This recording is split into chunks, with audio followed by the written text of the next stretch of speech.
Promover o debate, ajudando a pensar e a comunicar os avanços e as questões nos mais variados campos e temas que hoje desafiam os brasileiros, como já foi dito, é o propósito do Melhor e Mais Justo.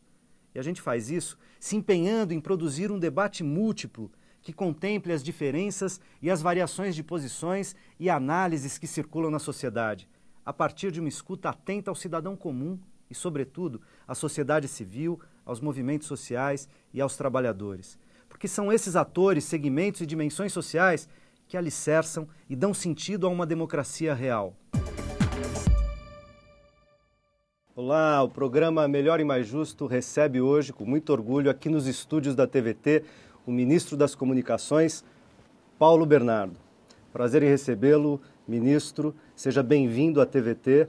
E eu queria começar perguntando ao senhor o seguinte: a TVT é a primeira concessão de televisão a um sindicato, não é? Há previsão do seu ministério em ampliar as concessões para a sociedade civil organizada?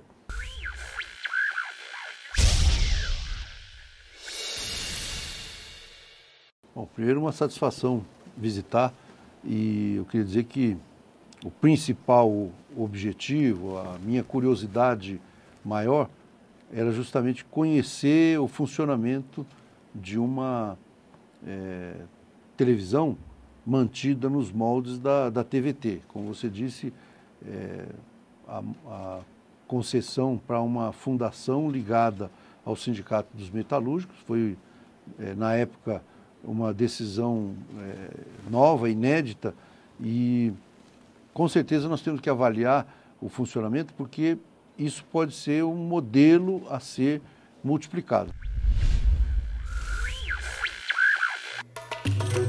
Muitas vezes, partidos políticos se apropriam de discursos religiosos para angariar popularidade e votos. Em outras, correntes religiosas repudiam posições políticas diferentes daquelas que defendem. Reconhecer esses conflitos e discutir abertamente os limites éticos e legais da questão é fortalecer a democracia, construindo caminhos para o respeito da fé e da consciência política, por um país melhor e mais justo.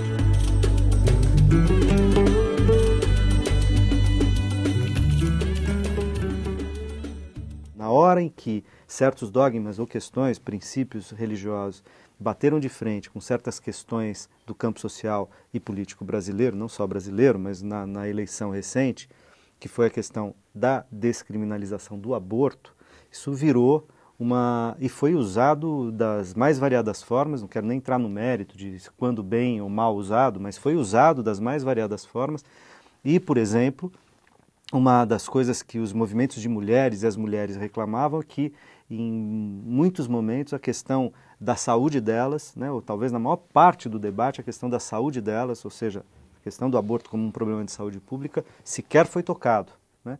E a questão religiosa, do princípio religioso, etc., foi a que polarizou os debates. Essa luta pela vida e vida plena, integral, para todos e não para minorias, eu acho que é o grande tema, e estava muito claro na mensagem da Assembleia da CNBB em maio. De repente viraram para o tema do aborto, mas também de maneira abstrata, porque no país, só na rede pública, tem 250 mil atendimentos por complicações de aborto. Então, põe aí os que não aparecem na rede pública. Os que não são notificados, não provavelmente são a maioria. E os que fazem clínica clandestina e não tiveram complicações, pode ser, se fala de mais de 1 milhão de abortos por ano. Quer dizer, a grande questão é o que a gente pode fazer na sociedade para que aquelas mulheres que praticamente foram constrangidas a abortar. O marido diz, mais um aqui em casa, ou você tira ou eu vou embora. Tem 2 crianças dentro de casa, você faz o quê? O desamparo, que não tem um emprego, que não está numa situação imprevisível. O que nós, como sociedade, como igrejas, podemos fazer? Claro, se a pessoa quiser abortar, é da liberdade dela, mas para diminuir esse número de abortos no país. Como é que a gente vai conseguir, na democracia, uma mídia efetivamente democrática? Então eles dizem, temos que defender o direito do debate, claro, o direito à liberdade de expressão, mas para quem? com a maioria da população, tem que ouvir todos os lados, todos os regimentos, todos os setores, mas não, é sempre, né? Você vê o último mês de debate, nos grandes eventos, era sempre a mesma corrente, a mesma já posição política definida. Não pode, sabe? Então, veja, tanto o aborto foi um motivo, claro, mas em outras você pode pegar outros motivos. Eu voto, então, a questão de fundo. Tem que haver realmente a democracia, e principalmente na mídia. Quer dizer, o que você está dizendo é que se houver um aprofundamento, uma consolidação e um aprofundamento da nossa democracia, provavelmente esse tipo de uso desses temas tendem a ser atenuados. Eles vão existir sempre, mas provavelmente a sociedade vai responder a eles de um jeito um pouco mais maduro, talvez. É isso aí. Por aí? Aquilo que o padre disse, o direito à luta pela vida, a descriminalização de maneira desmedida, fazendo com que até haja uma banalização da vida, é temerário isso. Só que é muito mais, a mídia é muito mais interessante colocar apenas como um dogma de um grupo radical religioso do que se aprofundar nas discussões dos temas. Isso para mim é um alerta, que pode ter gente votando sim ou não apenas por questões religiosas. Sérgio Vaz é um poeta aqui de São Paulo, é um poeta da periferia, foi criador da Cooperifa, uma cooperativa de poetas, e que trabalha com a ideia, também é bem bacana, das editoras catadoras, as cartoneiras, que produzem livros a partir com capa produzida de papelão, né, catado nas ruas. Então é do Sérgio Vaz o poema Barbie. Patrícia nasceu num desses casebres que se equilibram em barrancos. Família pequena, só a mãe, Dona Odete, e o pai, seu Antônio. O sonho de Pati era ter uma boneca, mas não uma qualquer. Na verdade, uma Barbie. Sempre quis uma filha, para brincar de casinha, mas a boneca que na TV ela via não fazia parte de sua família. Mamãe, com varizes e estrias, andava o dia inteiro com saco de lixeiro à procura de latinha. Papai, para ajudar na comidinha, catava papel e não tinha dinheiro para comprar a bonequinha. Noel, o da barba branquinha, voava o mundo inteiro, mas não lhe fazia uma visitinha. Aos 13, romperam-lhe o ímen. Não de mentirinha, mas de forma bruta, sem fazer cosquinha. Agora tem uma linda menininha, com quem pode morar e brincar de casinha.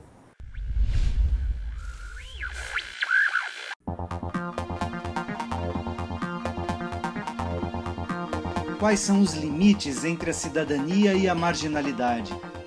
Quais os caminhos que a marginalidade percorre até se converter em crime organizado, que confronta o Estado e é indiferente aos valores humanos mais básicos? Afonso Romano de Santana certa vez escreveu, abre aspas, disse o general Cardoso, o crime está mais organizado que nós. A frase é verdadeira, mas com um enfoque invertido. A desorganização social e econômica é que organiza o crime. Fecha aspas. Eu sou uma testemunha própria disso. Se não fosse graças à APAC, o trabalho que eu tive lá dentro, hoje eu não estaria fazendo, estou no 7º período de Direito, eu sou agente sócio-educativo, tenho outros trabalhos, a gente está fundando uma APAC na cidade de Minas, né? Eu sou vice-presidente. E as pessoas confiaram na minha pessoa. Da mesma vez que confiaram em mim, confiam em outros, né? Em outros recuperantes, em outros presos. E em si, o trabalho da APAC nessa questão da reinserção do preso, do recuperando, ela é fundamental nisso aí. Tem uma fala do Dr. Mário Ottoboni que fala que não adianta o preso, o recuperando, parar de cometer o mal. Ele tem que praticar o bem também.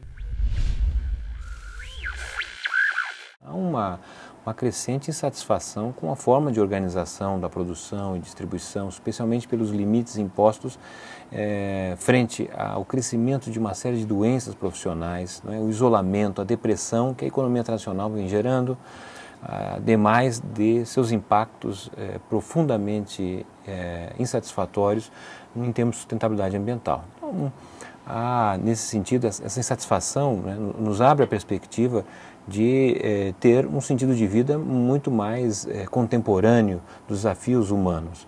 especialmente quando olhamos as possibilidades de cada vez mais as pessoas viverem 100 anos de idade, frente aos ganhos de produtividade e os avanços tecnológicos que permitem se trabalhar menos, nós estamos trabalhando mais, né? Então, essa insatisfação, a nosso modo de ver, é um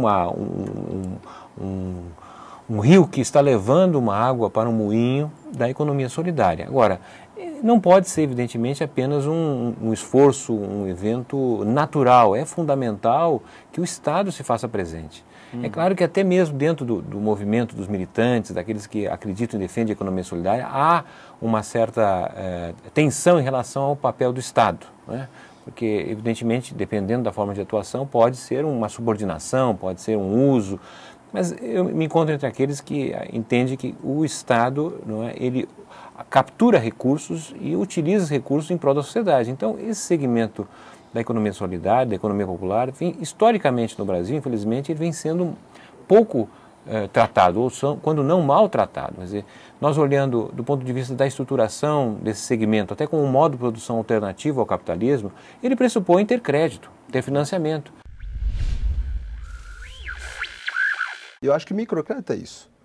Se você quer uma pessoa que tem salário alto, poupança e quer emprestar, isso é fácil, isso todo mundo pode fazer. Nós temos que desconstruir essa ideia. Você emprestar dinheiro para quem tem dinheiro é uma situação, né? Emprestar dinheiro para quem tem dinheiro pode morar na Suíça, que esse é o desejo de todo mundo. Mas quando a gente reconhece que tem pobreza no nosso país, tem pobreza na nossa cidade, nós temos que, então, desconstruir essa ideia tradicional de sistema financeiro, de crédito, e pensar como é que a gente vai atender, aí sim, como o professor disse, o desempregado que resolveu trabalhar por conta própria, a mulher que quer R$50 e alguém diz, R$50 não dá para nada. Dá sim, nós somos testemunha aqui nessa mesa disso.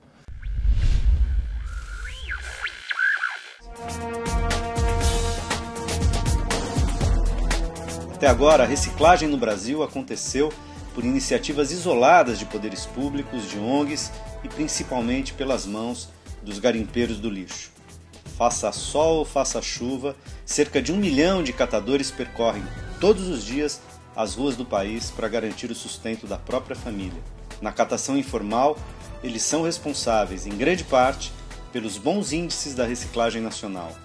Mais de 90% do alumínio, cerca de 70% do papel ondulado, 40% do vidro e cerca de 50% das garrafas PET. No ano passado, foi sancionada a Lei da Política Nacional de Resíduos Sólidos e promulgado o seu decreto regulamentador, um marco importante que estabelece diretrizes para essa área. Se a gente for pensar numa sociedade sustentável, a nossa sociedade hoje é absolutamente insustentável. O nosso padrão de produção e padrão de consumo, eles não dão conta de criar acesso a bens e serviços para todo mundo, portanto é injusto. A gente tem uma parcela muito pequena da população que tem acesso a bens e serviços de qualidade e uma parcela enorme que fica alijada disso, né? Então, o consumo não é acessível e o padrão de produção é absolutamente predatório, né? Mas o que sobra desse consumo depois, muita coisa jogada no lixo hoje, né? Desde as embalagens até o resíduo de banheiro, o resíduo de cozinha. Isso é uma sociedade insustentável. Numa sociedade sustentável, nós não vamos ter lixo mais. Tudo vai se tornar resíduo. Porque todo material seco vai ser material reciclável e deve ser reciclado, porque isso vai virar riqueza e vai evitar que a gente fique impactando no planeta. Eu tenho 52 anos, eu não sei até onde, né, que eu vou dar conta de ficar. Tanto na rede, eu instituí a Coperma em Mauá em 15 anos da minha vida. Então, quer dizer, eu tenho meus filhos, tenho orgulho de ter uma filha com todo... ela é jurídica, né? Então, fez direito, fez advocacia. Advocacia, então, quer dizer, uma pergunta que fizeram para nós, daqui 20 anos vai ter catadores? Se nossos filhos não for catadores, não tem lógica uma pergunta dessa. Porque eu sou catadora porque eu quis, né? A minha qualidade de vida era uma, agora eu não tenho que pôr minha filha, e eu tenho 3 filhos, que eles dão continuação ao meu trabalho. Eles me apoiaram até hoje e eu tenho orgulho de ser catadora. Promover e cuidar da saúde de todos, integrando e construindo parcerias entre os níveis de governo, federal, estadual e municipal, e também com a sociedade em defesa da vida e da cidadania.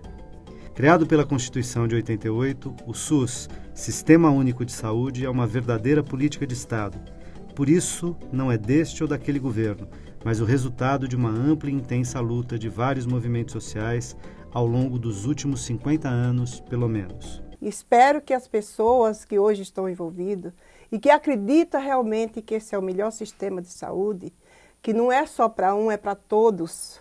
Quando se vai no Sistema Único de Saúde, não é perguntado lá se ele tem carteira assinada, como antigamente. É perguntado se você está necessitando do serviço.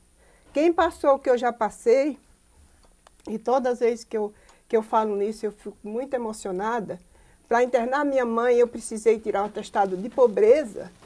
E por isso que eu fui para a luta, que muitas vezes a gente não vai por amor, a gente vai pela necessidade, a gente vai pela dor. E foi o que aconteceu comigo. A gente volta daqui a pouco com o último bloco de Melhor e Mais Justo Especial. Até já!